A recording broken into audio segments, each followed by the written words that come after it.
All right, ladies and gentlemen, let's talk New Orleans Pelicans basketball. Kind of just thinking about teams I haven't really mentioned, and want to just chat a little bit about them, break them down, and maybe pretty timely right after talking about Sacramento, because both those teams basically, I think they have the same record, just missed like the play-in tournament. Pelicans roster arguably more talented. Depends on how you see Zion, and we can start there. I mean, there's a lot to talk about here, and just like the Kings, I think this will be a particularly important season for them from a development standpoint, from a holy shit, we got to keep our guys standpoint. We got to win some games. They got to win some games this year, for sure. And you know, there were those weird rumors about Zion's like family wants him out or something like that. I don't think he ever commented on it. At this point, it just seems like anytime any team's like not successful or performs below expectations, like there's rumors a star wants out, and I feel like it's almost more we seem to trust people around players or rumors without actually going directly to the player. Like this has been happening with like Beal and Dame this entire offseason, and you know, before that, and you know what, sometimes it is true, but I feel like we should probably listen to some of the guys who actually, you know, like, let's talk to Zion. What does he actually think about this squad? And look, you got Brandon Ingram. He's an all-star. I think a lot of people still have concerns about the fit, and a lot of that is going to come from, you know, the new coach. They did the Stan Van Gundy thing. I mean, obviously, it's easy in hindsight to say, like, why did they do that? I still think it was kind of a head-scratcher at the time, too, where it's like you got all these young guys, you're bringing in some old school, who really, his track record's not great, I would say. Obviously, it works with Tibbs and the Knicks, which I feel like I keep bringing up the Knicks as, like, this great success story. And I think the Pelicans kind of tried to go that route, but it's just a different team. I mean, the Knicks are generally young, but it's not like Julius Randle's been in the league for a while. They had, you know, they brought in Derrick Rose, but like Alfred Payton's been in the league a while. You know, Alec Burks, like they're guys, you know, most of the Knicks kind of like foundation guys had some experience, while we're looking at, you know, Ingram, Zion are kind of your two guys, and they just don't have the same experience, and they're probably better than the Knicks for sure from a talent standpoint. Just as a team, it just wasn't there this year. And I think, you know, a lot of people criticize them for not like landing Kyle Lowry. I never really saw that as a big possibility. Losing Lonzo hurts. I think we can agree that hurts, in some mix of Devontae Graham and Thomas Satoransky, or Tomas. Whether they can kind of collectively make up the void that Lonzo's leaving remains to be seen. Shooting wise, I don't know. Devontae Graham's been kind of all over the place a little bit, a little undersized. I don't think either of them are going to be able to do what Lonzo could do defensively. So we'll see about that. That's among a bunch of question marks for this Pelicans squad. And then they made the move for Jonas Valanciunas, got rid of Steven Adams and Eric Bledsoe. Both as that's kind of a move for fit, but also just for like contracts. I mean, those are two hefty contracts. And I think Valanciunas can pretty much do everything Steven Adams can do, but he also can shoot the ball a little bit, spread the floor, score the ball a little bit more, be a little more aggressive, and I think that does fit better with Zion. I like that move a lot. And getting rid of Eric Bledsoe, it's just the contract. And really, when you think about this past season, what this team needed, there's one guy in particular I have in mind that I think would have really helped this squad and really put them over the edge, maybe make them at least play in tournament playoffs. A guy that, you know, is lengthy, can defend multiple positions, can shoot the ball a little bit, can facilitate, has got a lot of experience under his belt. You might have heard of him.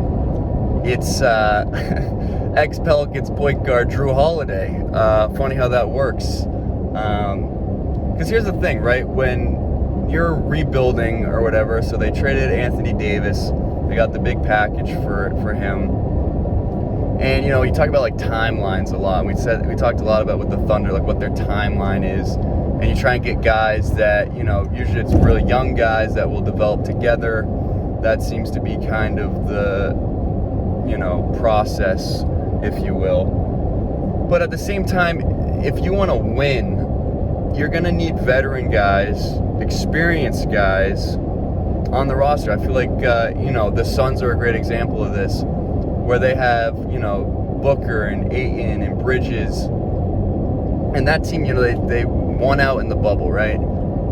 But we hadn't seen them any, like, playoff experience or anything. And then you throw Chris Paul on this roster, experienced guy, obviously, different player than Drew Holiday, but still huge difference makers in their own right.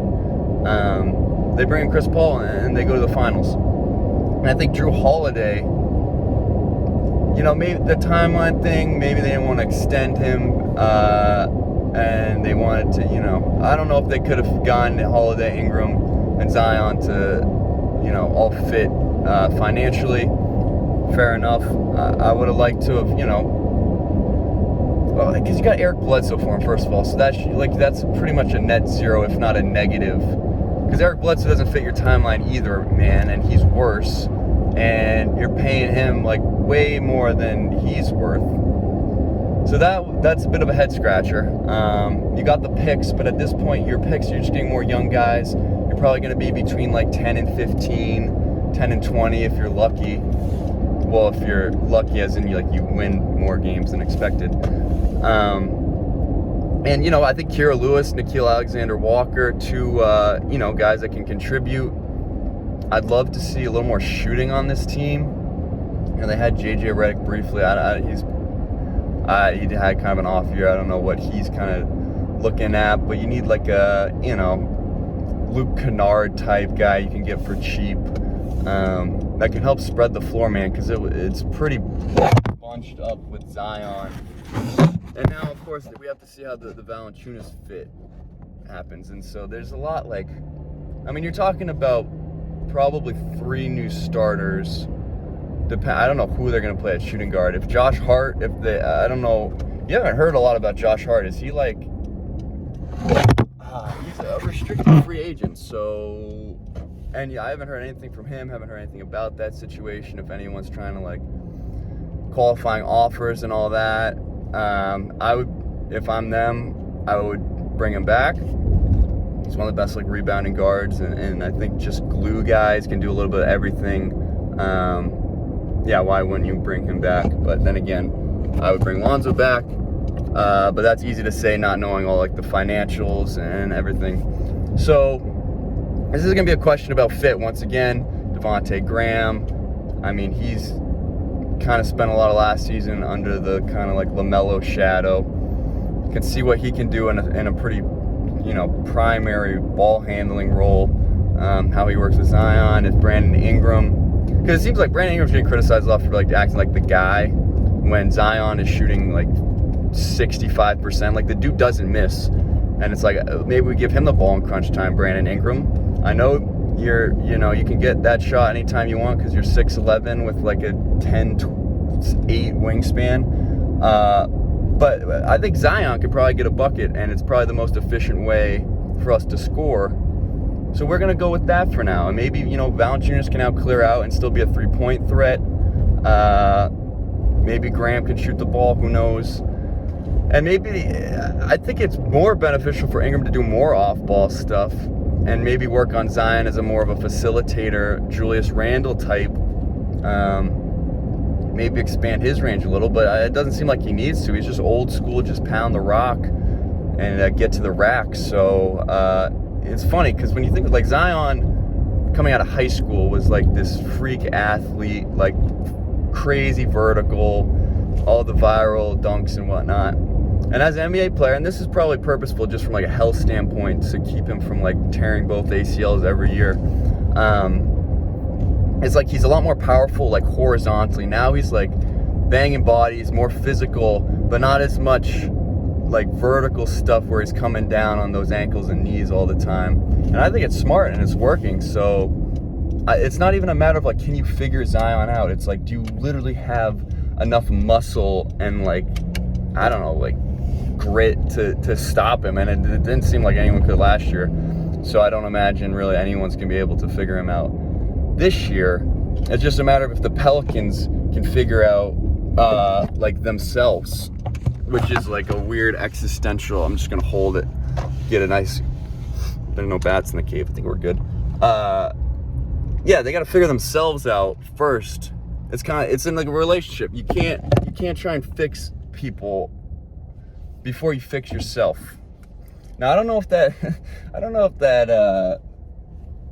metaphor, analogy, whatever works in terms of like, I don't know who the Pelicans would be fixing other than themselves, because that's fine.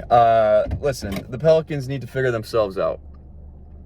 You gotta see how this team fits together, all these moving pieces. Ingram's extended long-term. Zion, who knows? Haven't heard it straight from the horse. Is that what did you hear it straight from the mouth of the horse or something? What is it? Straight from the mouth. I don't know. I'll look it up. But I don't know. It's like the Kings. It's like I think new coach. I think it's Willie Green. He's got his work cut out for him. I mean, from a talent standpoint, you got to be happy with what you have, but no one's really figured it out yet. So he's gonna have to see if he can be the man in New Orleans, down in the Bayou. But I'll be rooting for him. You know, I like the Pelicans. I like Steven Adams, but I like Valanciunas a little bit too. So we'll see, dude. West is packed, and they're gonna have to take a jump, because I think the roster moves will help. Losing Lonzo hurts. Best of luck to him. And you guys take care of yourselves. Take it easy. And we'll see you next time.